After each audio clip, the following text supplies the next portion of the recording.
This sniper waits on the roof of a nearby building during a mission to rescue a school bus amid a terrorist threat. The terrorist, wearing a bomb jacket, seizes a girl, but our sniper is still ordered by his commanding officer not to shoot yet. Seeing that the situation isn't improving, the sniper, known as Kim Seol-woo, disregards the orders and positions himself near the bus. As the terrorist threatens to detonate the bomb, Seol-woo aims his gun at him, finally pulling the trigger and shooting the terrorist in the forehead. Due to his disobedience, he is arrested under military law. However, he isn't concerned because seeing the hostages happy is all that matters to him. In the interrogation room, he surprises his superiors by tricking a lie detector. When asked about his age, he claims he's 400 years old. Much to the interrogator's surprise, the lie detector indicates it's true. This demonstrates Seol-woo's ability to control his body's reactions. Impressed by his rebellious attitude and stress management skills, his superiors, Dong-hyun and Deputy Director Jang Tae-ho,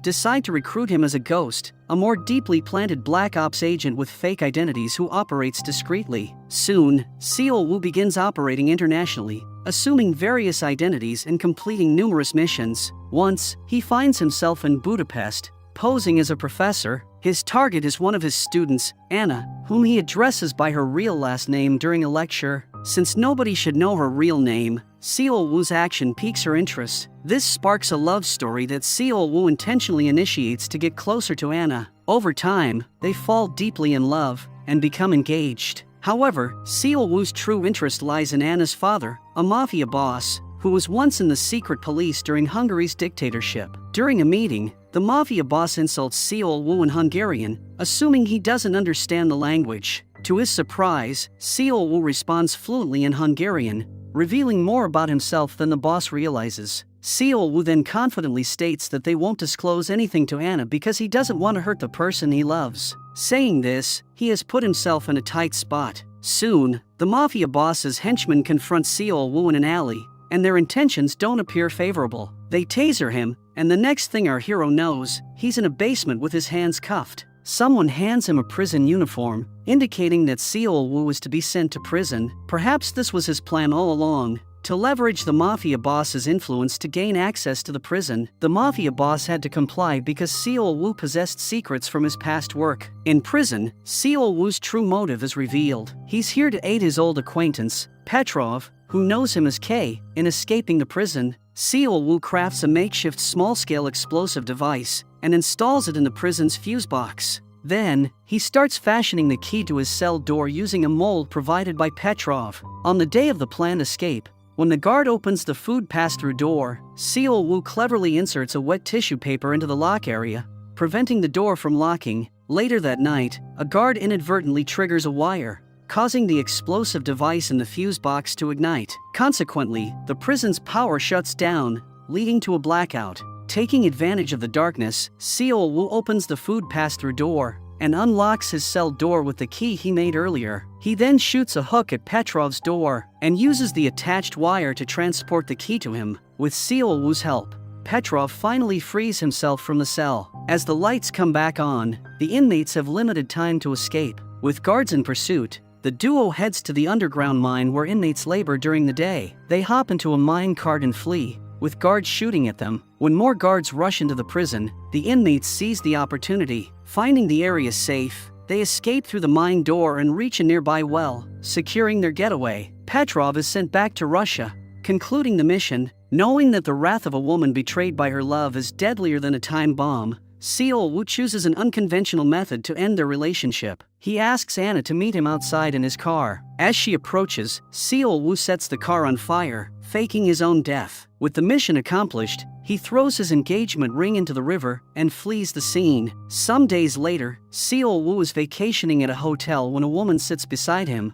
her back turned to him. He notices a number written on her back, but initially ignores it. However, when he sees the same number on his coaster, he realizes something is off. In his hotel room, the number appears on the window, but instead of being worried, Seol-woo is more irritated than anything else. Soon, there's a knock at the door, and it's revealed to be Seol-woo's senior, Dong-hyun, disguised as a poorly dressed room service attendant. Seol-woo had already anticipated this, as the number he had kept seeing was Dong-hyun's birthday. Seeing the numbers, he knew Dong-hyun was coming, and he was annoyed because his arrival meant the end of his vacation. It turns out that the National Intelligence Service has lost contact with one of their ghost agents, Agent Yoon. He was undercover at Songsan, a major South Korean industrial corporation, with no communication from him for a while. The NIS fears that Agent Yoon's cover may have been compromised. Concerned that there could be a mole within their ranks leaking information, the NIS decides to seek Seol-woo's assistance. Dong-hyun briefs Seol-woo about the missing ghost agent, explaining that the agent sent a text before disappearing. The last message mentions a particular cargo container that departed from Incheon on October 4th,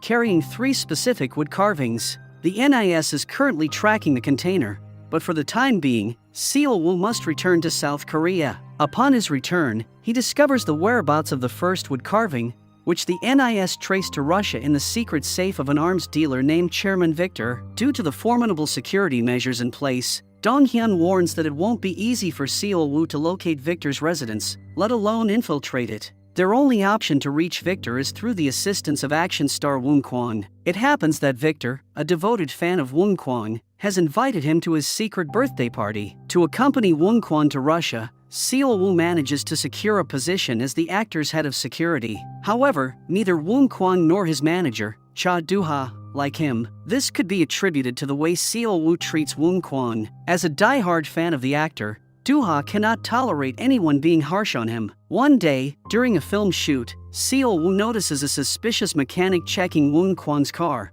which he'll use for a drift stunt. Seol-woo's suspicions are confirmed when Woon Kwang informs his team via police radio that his brakes have failed and the steering is locked. Woon Kwang's security guard, Seol-woo, springs into action, commandeering a police car to rescue him. Concerned for her boss, Do-ha decides to join Seol-woo. Woon Kwang, unable to control his speeding vehicle, is pursued by Seol-woo. With each speed bump, Woon Kwang's anxiety mounts as memories of a past collision resurface. Do-ha holds on for dear life as Seol-woo navigates through traffic to catch up to Woon Kwang's car. When they finally reach Woon Kwang, neither vehicle can stop the other from accelerating at high speed. Both cars race towards construction barricades and signs signaling the end of the road. They crash through the barrier. As the end of the road approaches, Seol-woo accelerates past Woon Kwang and then swerves sharply to the right. Moments later, he slams the brakes and sharply turns the wheel, causing his car to spin directly into Woon Kwang's path. Seol-woo pulls Do-ha close to his chest and prepares for impact. Soon,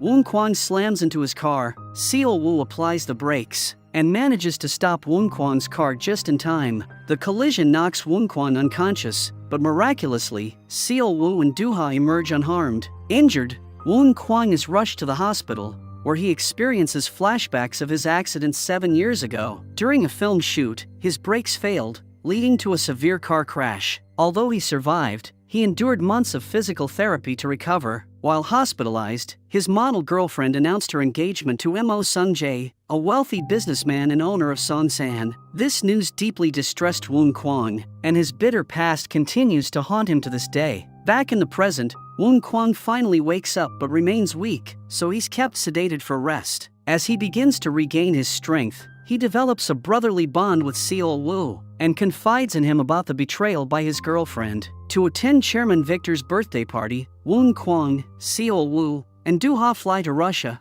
where Seol-woo plans to steal a wooden carving from the mansion. Upon arrival, Seol-woo receives a coin from his senior, Dong-hyun, who seems to be shadowing him. The trio reaches the mansion and has to pass through a walk-through metal detector. Everything goes smoothly until Seol-woo sets off the detector. Security checks his pockets and finds a coin inside. Since it poses no threat, Seol-woo is allowed to keep the coin, and the trio is escorted inside the mansion. Seol-woo begins executing his plan by opening the coin and attaching his spy gear to his body to provide Dong-hyun with a view of the surroundings and start mapping the building's layout. According to the plan, Seol-woo must act when the lights go out, and the cake is brought out during the 4-minute birthday song. During this time, he needs to retrieve the wood carving from the secret room. The coin also doubles as a USB, which Seol-woo will insert into the security system control box, so Dong-hyun can control it remotely. After some time, Chairman Victor calls Woon Kwang to take pictures with him in the secret room.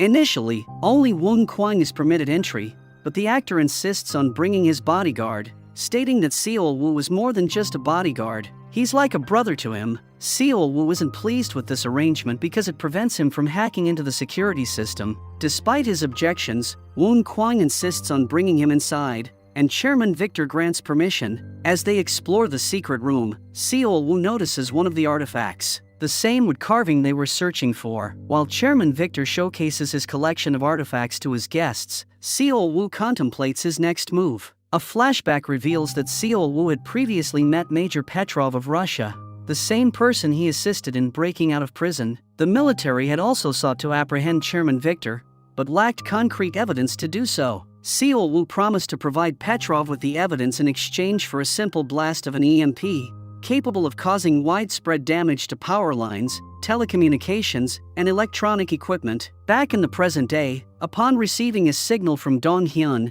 Major Petrov instructs his men to prepare the EMP drone. The drone is launched, and soon, its blast damages the power line, causing a power outage. Chairman Victor is angry and embarrassed in front of his guests. With the power expected to recover in 5 minutes, he decides to proceed with the cake-cutting ceremony, accompanied by the 4-minute-long birthday song. Seizing the opportunity, Seol Woo exits the ballroom and makes his way to the secret room. Along the way, he equips a lens to help him spot any enemies. Moving swiftly, he navigates the stairs until he reaches the secret room. Knocking out the guards, he enters the room and unlocks the vault, granting him access to the chamber where the artifacts are stored. Shattering the glass, Seol Woo retrieves the wooden carving, attaches his spy gear, and places it outside on a balcony. Using a drone, Dong Hyun successfully retrieves the wooden carving without getting detected by the guards. While descending the stairs, Seol Woo encounters some security guards. In the darkness, they fail to recognize him. With guards closing in from both sides, Seol Woo leaps from the hallway onto the stairs.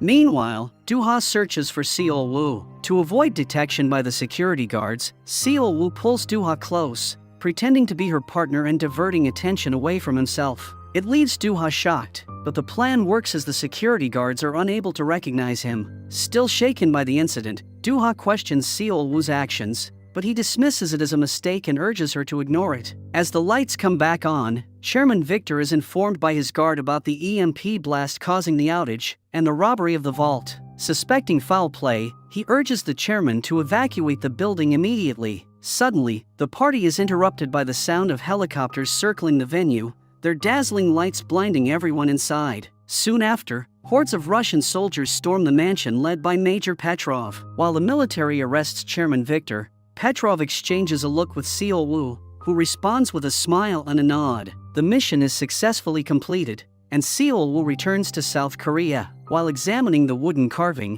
he discovers a hidden box within it. Upon opening it, he finds a key, but it appears to be incomplete. It dawns on them that they need 2 more pieces from the remaining 2 carvings to form a complete key. Dong Hyun reveals that the royal family of Thailand holds the second wooden carving, and they will soon send it to South Korea for auction. With the first key retrieved, the agents no longer require Woon Kwang's assistance. Seol Woo decides to end his role as a bodyguard, feeling relieved, because unlike his previous work chasing criminals and fighting bad guys, this time, he was tasked with babysitting an older man, something he didn't appreciate. Initially, Seol Woo considers parting ways with Woon Kwang by faking his death. However, Dong Hyun makes him realize that news of his death will be broadcast, exposing his identity. Left with no other option, Seol Woo decides to act rudely towards the team to upset them so they don't raise questions about his departure. His first move is to deliberately sit in Wong Kyung's chair to provoke him. When questioned about it, Seol Woo grumpily responds that he's tired. Surprisingly, Woon Kwang understands his behavior, acknowledging that people sometimes act like this when exhausted. Seol Woo kicks the chair and leaves,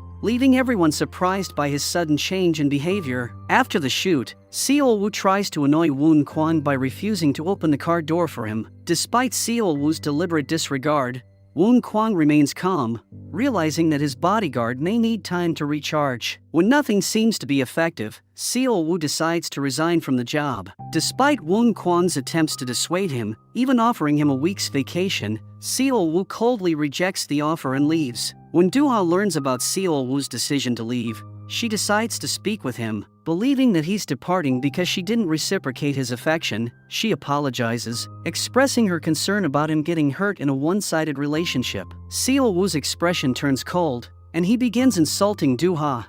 stating that he's not interested in women like her who are easy, simple, extreme, and make decisions without consulting others. He clarifies that whatever happened at the party was merely out of curiosity, and Doo-ha is not the reason why he's leaving the job. As Doo-ha struggles to hold back her tears, Seol-woo concludes by telling her not to think of him or come looking for him ever again. As the agent leaves the cafe, he receives a call from Dong-hyun, who instructs him not to resign from the job, emphasizing the importance of maintaining his current identity. Seol-woo is distressed, realizing he has ended things with Doo-ha in a terrible way. Seeking to make amends, he approaches Doo-ha and unexpectedly kisses her. Shocked, Doo-ha pushes him away and then slaps him across the face. However, in the end, Seol-woo manages to rectify the mess he created by explaining that he initially wanted to distance himself from Doo-ha for her own well-being, but now he realizes he can't push himself away from her. Apologizing, he informs her that he will cancel his resignation and continue working for Woon Kwon. Back at headquarters, Dong-hyun briefs Seol-woo on their next strategy. It turns out that to get the second wood carving, they must find a black auction ring. According to their intel, Agent Yoon's confidential informant, known as Goldfinger, possesses the ring. Interestingly, Goldfinger is revealed to be Myung-suk, Doo-ha's father. While they could retrieve the ring directly from him, it turns out that Myung-suk has given it to Doo-ha, who is unaware of its significance. Meanwhile, we are introduced to Assemblyman Baek, who has pledged to support Sun Jae, the owner of Songsan Corporation, in the upcoming elections. Songsan is the same company where our missing ghost agent, Yoon, was employed. Assemblyman Baek promises Sun Jae that he will locate the missing wood carvings, which purportedly contain details of Sun Jae's grandfather's slush fund. Assuring Sun Jae, Baek claims to have connections within the NIS working on the case. Utilizing his connections, Baek discovers that Seol-woo and Dong-hyun have retrieved the first carving. Upon learning that Dong-hyun will meet someone to deliver the carving, Baek dispatches his hitman, Ki-chul, to eliminate Dong-hyun and retrieve the carving. Positioning himself atop a building, Ki-chul awaits Dong-hyun's arrival. As Dong-hyun steps out of the car, Ki-chul fires at him, only to find that the car is bulletproof. Undeterred, he prepares to attack once more, but he is suddenly shot in the shoulder by a sniper, none other than Seol-woo. It is revealed that the entire scenario was orchestrated by Dong-hyun to apprehend the individual responsible for Yoon's disappearance. By capturing the hitman, they hope to trace back to the person who hired him. After Seol-woo's initial shot, Ki-chul takes cover behind some boxes. Seol-woo provides cover for his seniors, Dong-hyun and Deputy Jang, as they ascend the stairs to apprehend the hitman. Ki-chul attempts to reach his weapon, but Seol-woo prevents him by firing continuously. In a bid to evade Seol-woo, Ki-chul sets off a smoke bomb, allowing him to change his position. Seol-woo pursues him, but Ki-chul retaliates by shooting at a cylinder, triggering an explosion that starts a fire, halting Seol-woo's advance. As Dong-hyun approaches the rooftop from the stairs, Ki-chul is forced to find another way to escape the area,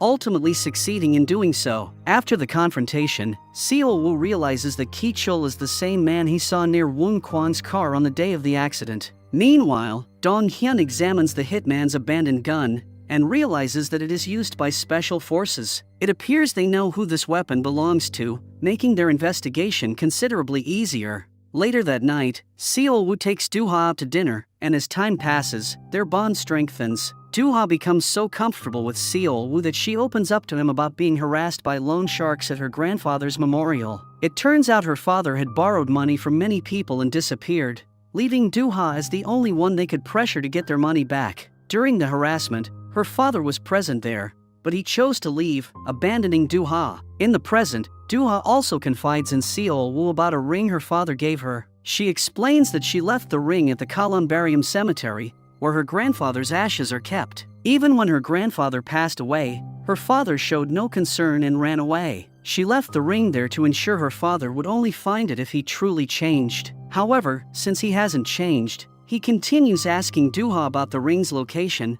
unaware that it rests beside his father's ashes. After putting Doo-ha to bed, Seol-woo heads to the Columbarium Cemetery, where he finally finds the ring. He then calls Dong-hyun and informs him about it. The following day, he meets Doo-ha's father, Myung-suk, who boasts about the expensive watch gifted to him by the president of the Songsan Group, Mr. Sun Jae. It seems likely that he also wanted the ring, which is why he decided to do business with Myung-suk. When Seol-woo hears the company's name, he immediately takes out his phone and detects the watch. It turns out the watch is bugged. Upon discovering this, Seol Woo quickly dunks the watch into the water. Meanwhile, Sung Jae's henchman realizes that Seol Woo has caught them. Suspecting that Dooha's life might be in danger, Seol Woo promptly leaves the restaurant and calls Dooha, inquiring about her whereabouts. Learning that she is at the cemetery, Seol Woo asks if she sees any suspicious men around. When Dooha tells him that 4 men in black suits are in the same room as hers, Seol Woo orders her to go to the restroom. He then instructs her not to lose the coin he gave her earlier because it's the only way he can find her. With that said, he warns Dooha that she is about to be abducted. Before Dooha can process anything, Sung Jae's men abduct her, rendering her unconscious with a chloroform-soaked handkerchief. When Dong Hyun learns about the abduction, he suggests involving the police. However, Seol Woo has discovered that the hitman who kidnapped Dooha is a rogue ghost agent. Therefore, trusting the police isn't a viable option. While Dong Hyun wants Seol Woo to stay away from the situation to avoid exposing his identity, Seol Woo is unwilling to back off. The coin he gave to Dooha turns out to be a tracker, allowing him to locate her. Following the tracker, he arrives at a port, which leads him to a locked container. Upon opening the latch, he hears a beeping sound nearby. Investigating further, he discovers a bomb with a timer set to 2 minutes. Meanwhile, Dooha is gagged and zip-tied in a dark room, struggling to free herself. Without hesitation, Seol Woo takes out his pocket knife, examines the bomb, and cuts the white wire. The timer momentarily stops, only to restart again. Meanwhile, Dooha struggles to free herself, but her efforts are in vain. With only 10 seconds left, Seol Woo is still torn between which wire to cut. After careful consideration, he cuts the red wire, stopping the timer and disarming the bomb. As Seol Woo enters the container, he finds no one but a laptop live streaming Dooha from another location. Next to the laptop, he discovers the coin tracker, indicating that the abductors set a trap for him. Just then, Seol Woo receives a call from Ki Chul, who threatens to kill Dooha if Seol Woo fails to deliver the wood carving in the ring. Infuriated, Seol Woo shoots the laptop multiple times, venting out his frustration. At that moment, the SWAT team arrives, pointing their guns at Seol Woo, mistaking him for the abductor. Before they can fire, Dong Hyun arrives just in time, informing them that Seol Woo is one of them. As the SWAT team secures the premises, Seol Woo discreetly retrieves a part of the bomb to gather more information about it. Without wasting time, he reaches out to an old friend and asks about the bomb. Upon seeing the small cylindrical object, the man informs Seol Woo that Russia's first counterterrorism unit, the Alpha Group, uses such devices. He believes this type of weapon can only be sold by one person, a former master sergeant named Choi. Although the sergeant is no longer active, he now runs a junkyard and deals in arms illegally. With a referral from his friend, Seol Woo heads to the junkyard. However, when Sergeant Choi learns that Seol Woo is inquiring about the bomb and is not there to purchase weapons, he immediately refuses to help him. With a signal to his men, he instructs them to kick Seol Woo out of the junkyard. Moving quickly, our undercover agent strikes Choi in the face. Then, he aims his gun at him, demanding answers. When Choi refuses to talk, Seol Woo fires a shot into the ground, proving his threats are serious. Left with no choice, Choi confesses that he sold the bomb to a Black Ops agent named Ki Chul Seo. He also reveals that Ki Chul is affiliated with the Baek Infantry, and only Congressman Baek, the head of the Baek Infantry, knows more about it. Afterwards, Seol Woo briefs Dong Hyun on the situation. He proposes capturing Congressman Baek is necessary to locate Ki Chul's hideout. Dong Hyun explains that they're unable to take action against Congressman Baek without evidence. It's then that Seol Woo pulls out his recording pen and formally resigns from NIS, declaring that all his future actions are independent of his NIS affiliation. As he heads out to rescue Dooha, all he can think about is the time he spent with her. Upon reaching Baek's office, he first subdues the guards, and then turns his attention to Baek himself. Despite the guards' attempts to attack him, Seol Woo effortlessly dispatches them before aiming his gun at Baek, warning him not to move. With a gun pointed at his head, Congressman Baek has no choice but to answer Seol Woo's question about Ki Chul's hideout. Meanwhile, Ki Chul contacts Seol Woo once more and orders him to bring the ring and the wood carving. threatening dire consequences if he refuses. As Seol-woo returns home to gather some belongings, he discovers someone there. Initially, he holds the man at gunpoint but soon realizes it's Woon Kwang. Woon Kwang explains that Doo-ha called him and informed him about her abduction. Now, he wants answers about the situation. Seol-woo finally confesses that he's a secret agent with NIS. In response, Woon Kwang punches him hard for deceiving them, then focuses on rescuing Doo-ha. He suggests involving other agents, but Seol-woo refuses, saying they can't trust NIS. Determined to rescue Doo-ha alone, Seol-woo declines, but Woon Kwang insists on accompanying him. He reveals his expertise as a reconnaissance sergeant with 8 degrees in martial arts, offering to aid Seol-woo in the rescue mission. Without delay, the duo reaches the hideout. Seol-woo deploys a bug camera from the van, providing them with the location of the man and Doo-ha. While Seol-woo focuses on rescuing Doo-ha, Woon Kwang takes on the man at the front gate to stall them. Initially, he pretends to negotiate the exchange of the ring and wood carving for Doo-ha. To buy time, he hands over the ring first, insisting on seeing Doo-ha before proceeding. Then, he surprises the goons by using pepper spray to blind them, before seizing the ring. A scuffle ensues, with Woon Kwang demonstrating some combat skills. Meanwhile, Seol-woo smashes a window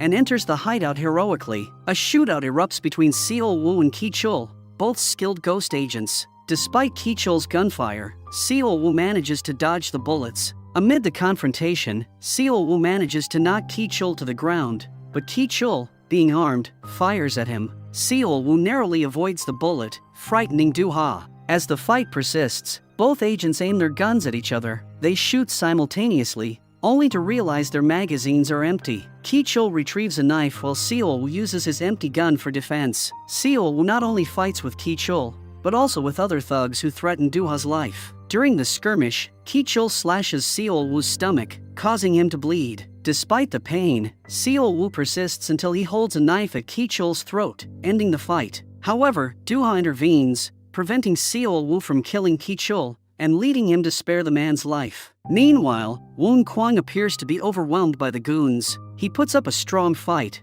but it becomes apparent that he's struggling to hold them off. Just as the situation looks dire, Seol-woo arrives just in time, taking down the men and rescuing Woon Kwang. Together, they collaborate to subdue the goons until the SWAT team arrives. The goons are apprehended, and Doo-ha is rescued. As Woon Kwang releases Doo-ha, she locks eyes with Seol-woo, and they share a meaningful moment. Woon Kwang is hospitalized, where Dong Hyun requests him to sign a confidential agreement. He explains that the day's events are tied to national security, making it top secret and not to be disclosed to outsiders. Woon Kwang agrees and signs it, but Doo-ha refuses, insisting on hearing directly from Seol-woo. Dong Hyun arranges a meeting between them. When Doo-ha demands answers, Seol-woo apologizes for involving her. He reveals his true identity as a secret agent with NIS, explaining that being her bodyguard was part of his mission. With the mission aborted, he plans to resign. Confused and hurt, Doo-ha questions if their moments together were all a lie. Seol-woo only responds that Doo-ha is the most dangerous person to him. Despite struggling to accept the truth, Doo-ha signs the agreement,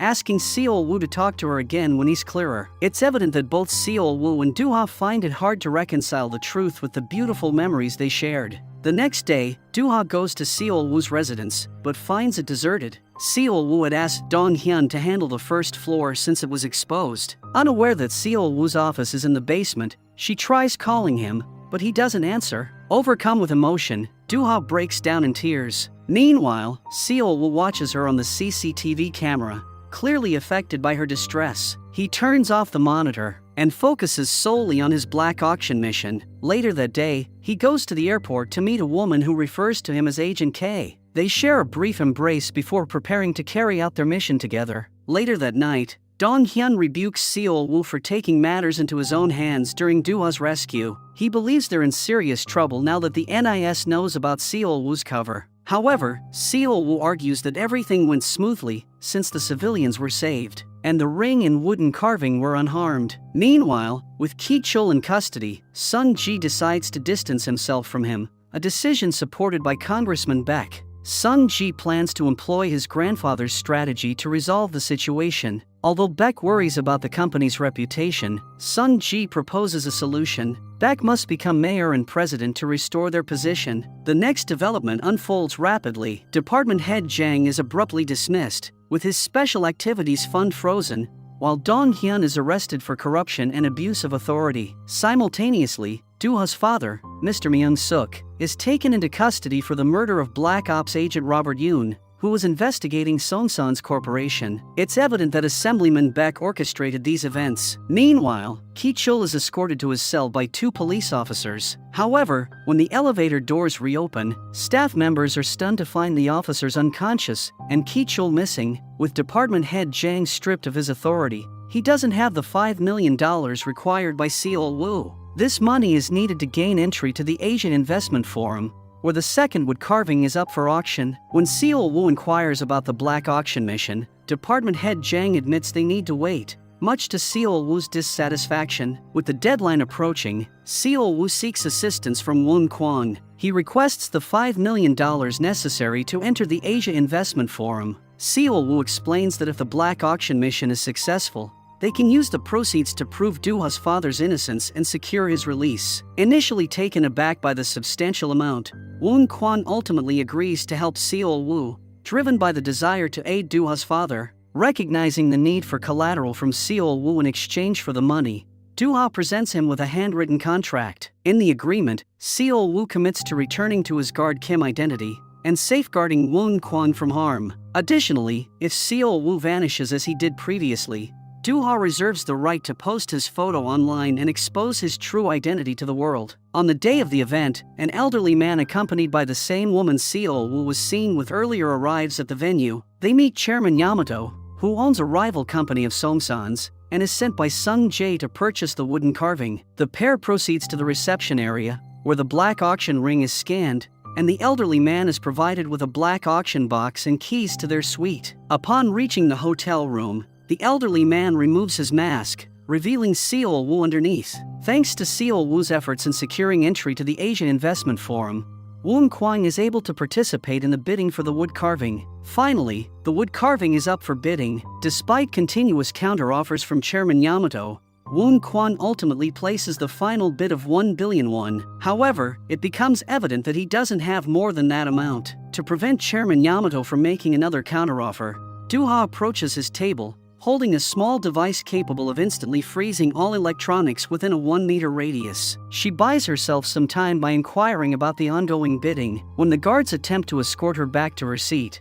Doo-ha grasps the table tightly and activates the device, freezing Chairman Yamato's tablet. With the distraction in place, Woon Kwon makes the final bid and secures ownership of the wood carving. However, unlike Seol-woo, Woon Kwon isn't as pleased, realizing he has depleted all the money in his bank account. Doo-ha leaves the auction room to retrieve the wood carving, which is located on the 33rd floor of the hotel, and she's given the key to the specific room where it's stored. As she enters the elevator, one of Ki-chul's former henchmen spots her and alerts the other NIS agents. Concerned for Doo-ha's safety, Seol-woo enters the building, opting to use the stairs to move discreetly. However, he encounters Baek's henchman, much to his dismay. Meanwhile, Doo-ha reaches the room, but is joined by an unwelcome guest, Ki-chul. As Seol-woo fights off the henchman, he eventually takes the elevator to reach the 33rd floor. Ki-chul retrieves the briefcase from the room, but before he can leave, he's spotted by Baek's henchman. Seol-woo intervenes and begins to take down the men one by one. Subsequently, Seol-woo confronts Ki-chul on the stairs, where the tables turn unexpectedly as Ki-chul willingly hands over the briefcase to Seol-woo. A flashback reveals that Seol-woo had met with Ki-chul before the latter escaped. Ki-chul expressed that he understands his career without an identity is finished,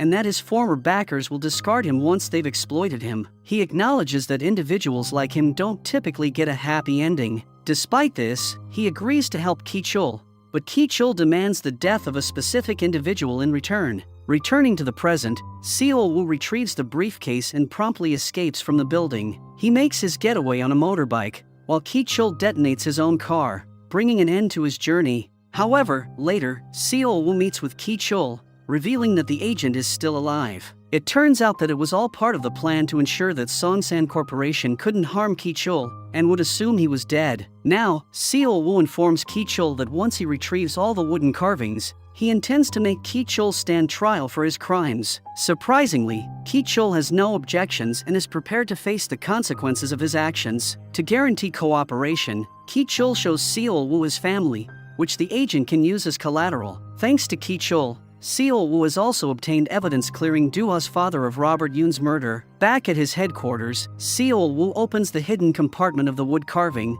and retrieves the second key. Woon Kwang nearly has a heart attack upon seeing the artifact broken, knowing he had spent all his savings on it. With both keys retrieved, Seol-woo hands the artifacts to Woon Kwang so he can sell them to recoup his $4 million out of $5 million. Seol-woo updates department head Jang on the deal he struck with Ki-chul and provides evidence of Agent Yoon's killer. When Seol-woo inquires about the status of the third wood carving, he's surprised to learn that the NIS director is handling it. Later, while reviewing the CCTV footage of Agent Yoon's murder, Seol-woo notices that Agent Yoon was placing a book on the shelf when he was attacked. Investigating further, he finds a book with blank pages and realizes it's more significant than it appears. Meanwhile, NIS agent Jae Hyuk Choi visits Woon Kwang to inquire about Seol-woo, who is now considered a terrorist after being seen leaving the premises just before the explosion. Initially drowsy, Woon Kwang is on the verge of revealing Seol-woo's location. However, Do-ha wakes him,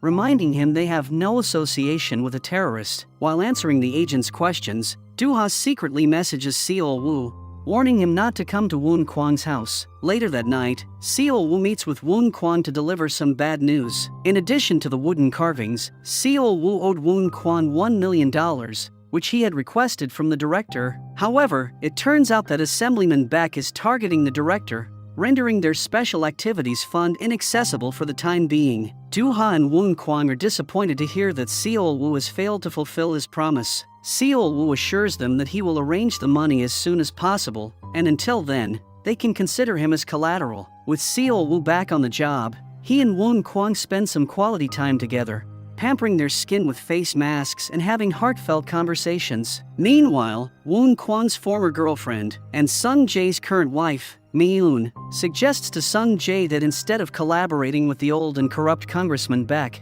he should align himself with the young and principled department head Jang of the NIS. Sung Jae dismisses the idea, stating that Jang wouldn't cooperate with him. Mi-eun proposes that Sung Jae offer Jang what he desires. When asked for elaboration, Mi-eun suggests that Sung Jae empower Jang to dismantle Congressman Baek and Baek Infantry. Sung Jae embraces the idea and promptly arranges a meeting with department head Jang. Initially, Mr. Jang hesitates to accept the offer, but he eventually informs Sung Jae that he's seriously considering it. He confirms that Sung Jae will deliver Congressman Baek and the Baek Infantry to him in exchange for the 2 keys from the wood carvings. Additionally, they'll need to secure the third wood carving to finalize the transaction. As a result of the deal, Mr. Jang obtains photographs of Mr. Baek with Ki-chul, the rogue ghost agent involved in numerous criminal activities. Despite being cornered, Mr. Baek confidently asserts to Mr. Jang that no one can bring him down. On the other hand, Seol-woo utilizes chemicals to make the writings on the blank book visible. The pages reveal a series of numbers that resemble dates. Seol-woo decoded the numbers, revealing that Robert Yoon frequently visited Annam Cathedral on Mondays. Beside each date is written Rev 127,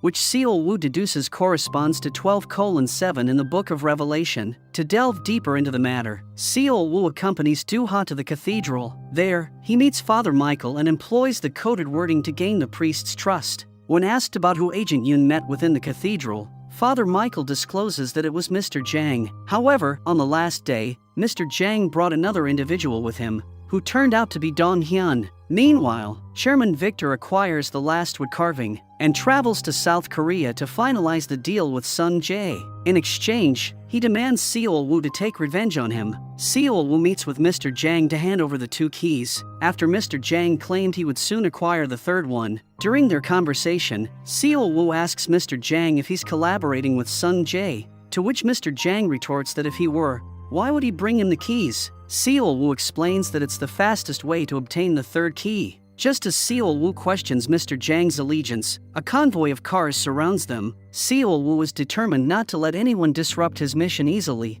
but Mr. Jang shoots him in the stomach. As a result, Seol Woo falls into the river, bleeding heavily from his wound. The fond memories of Do-ha drive Seol Woo to fight for his life, and he opens his eyes, swimming to the shore. Seeking aid for his wound, he turns to Ki-chul and asks for assistance. Ki-chul questions why Seol Woo trusts him, as he could easily kill Seol Woo and be free. Seol Woo explains that he cannot do this, as he seeks revenge on his handlers who abandoned him in prison. As Ki-chul removes the bullet, he reveals that it missed any vital organs or bones, making the injury easy to treat. Seol Woo realizes that it wasn't just luck. Mr. Jang deliberately shot him away from vital areas, indicating that he didn't want Seol Woo dead but rather wanted him to vanish. Meanwhile, Chairman Victor and Sung Jae receive a call from their henchmen, informing them of Seol Woo's supposed murder. Both are pleased to hear the news. According to the deal, Dong Hyun is released from jail. When he inquires about the woodcarving mission,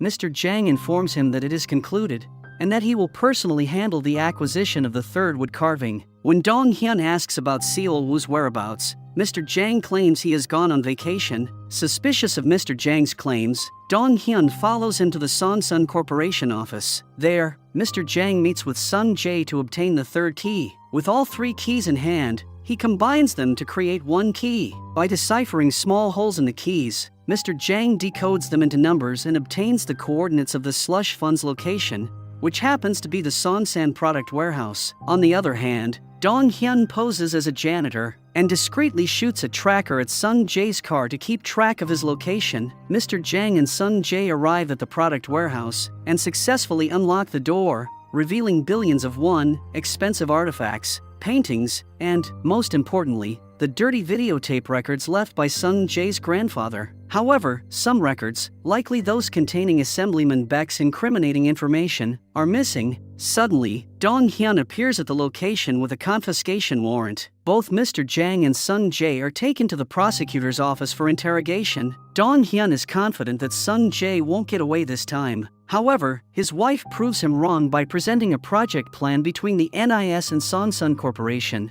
She reveals that Sonsun was supposed to provide the NIS with tapes related to the slush fund that Chairman Mo set up, and the slush fund was intended to be donated to society. Her evidence from the project plan successfully refutes the accusations, leaving Dong Hyun with no choice but to dismiss the case. On the other hand, Seol Woo returns to his not-so-secret hideout, where Do-ha takes care of him. While rereading the book left by Agent Yoon, Seol Woo discovers another clue which reads, "If it is in the Lord's will, he will lead you to the right path." The path is in the Word. Realizing that the next clue regarding the tapes of Congressman Baek might be in the slush fund storage room, Seol Woo visits the location with Dong Hyun and begins searching through the items. There, he comes across a painting that accurately depicts the Bible verse found in Yoon's book. Seol Woo cuts the sides of the painting and removes the canvas, revealing a floor plan of the Sonsun office. The VIP lounge on the 58th floor stands out, marked with diagrams of the keys. Without delay, Seol Woo sneaks into the building and begins scanning the area. However, the scanning fails due to radio interference.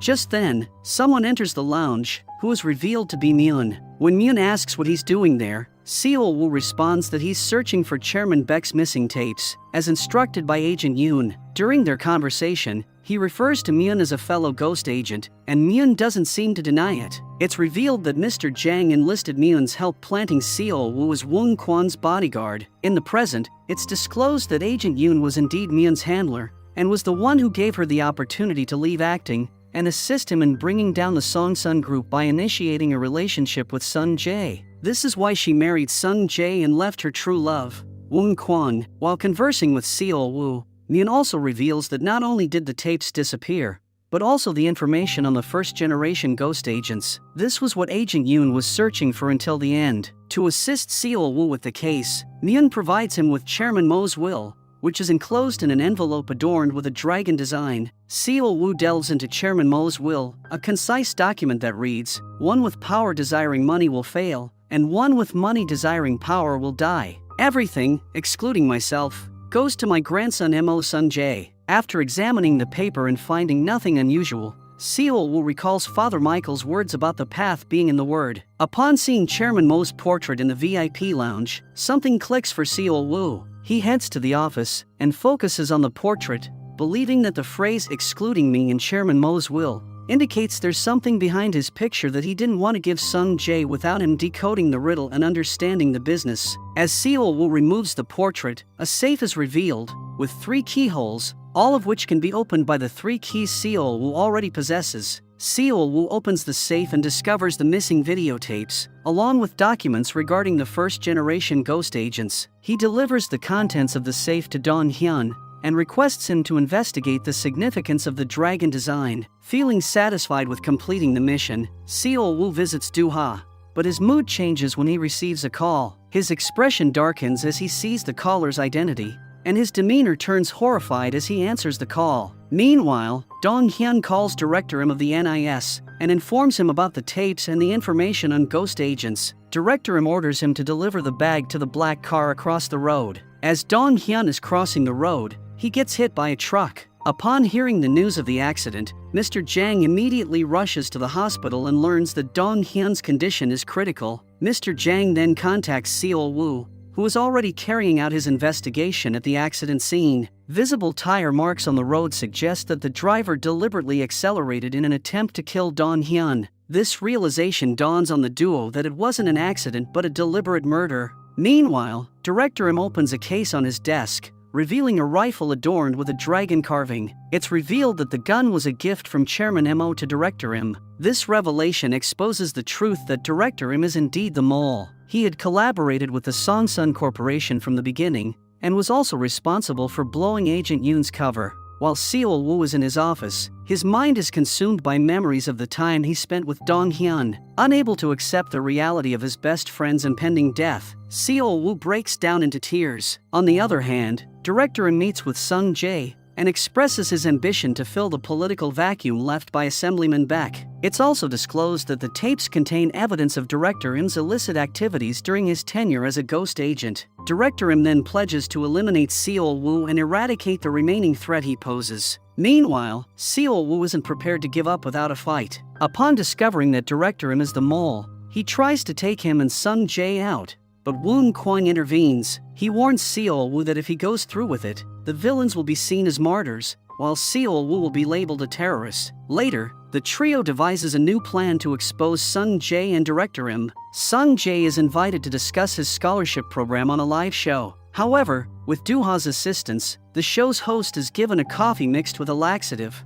preventing him from attending the show. Woon Kwang steps in to offer himself as the replacement host, and since the show is live, the director is unable to cancel it. With Sung Jae unable to raise objections, the director reluctantly agrees to have Woon Kwang host the show. As the show begins, Seol Woo, disguised as a worker, discreetly attaches a microphone to Sung Jae's coat. He then reveals to Sung Jae that the microphone is rigged with an explosive device that detonates if a remote button is pressed. Sung Jae is given a chance to avoid this fate by answering the questions truthfully. The show begins, and Woon Kwang wastes no time in asking Sung Jae why he attempted to kill him twice. As evidence, he plays an audio recording of Sung Jae's right-hand man ordering the assassination. Sung Jae denies the accusations, claiming ignorance about his subordinates' actions. Meanwhile, Director Im sits in Sung Jae's office when he receives a call from Seol Woo. Seol Woo warns him that if he hangs up the phone, the bomb under the table will detonate. Back at the show, Woon Kwang directs the next question at Sung Jae,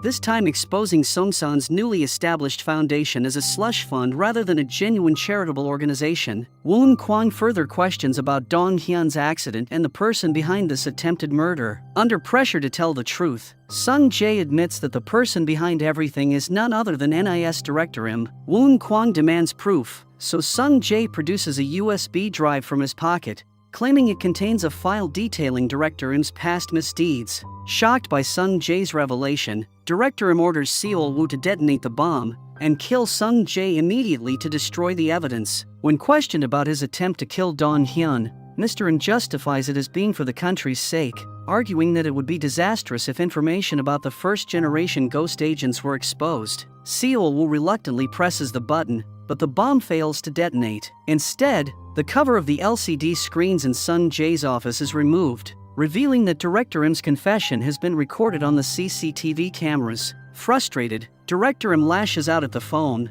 only for Mr. Jang to arrive and arrest him for all his crimes. Assemblyman Baek is also arrested, and as per the promise, Ki Chul will testify against him. Miraculously, Dong Hyun is on his path to recovery. Department head Jang approaches him and announces that Dong Hyun is being awarded the Medal of Honor for playing a significant role in protecting the nation. Meanwhile, Seol Woo is living a normal life with Do-ha. However, his problems are far from over. Petrov pays a surprise visit and informs him about the resurgence of a group called Red October. He reveals that everyone from their previous mission, except them, has vanished. This implies they must leave the country and seek refuge elsewhere until the situation improves. During their final meeting, Do-ha gives Seol Woo the coin to help her keep track of his location. Seol Woo instructs Do-ha not to wait for him and departs the country. Yet Do-ha never stops thinking about him. After a year or two, Seol Woo receives a message from Petrov confirming the completion of the Red October mission. In South Korea, Do-ha checks Seol Woo's location on her phone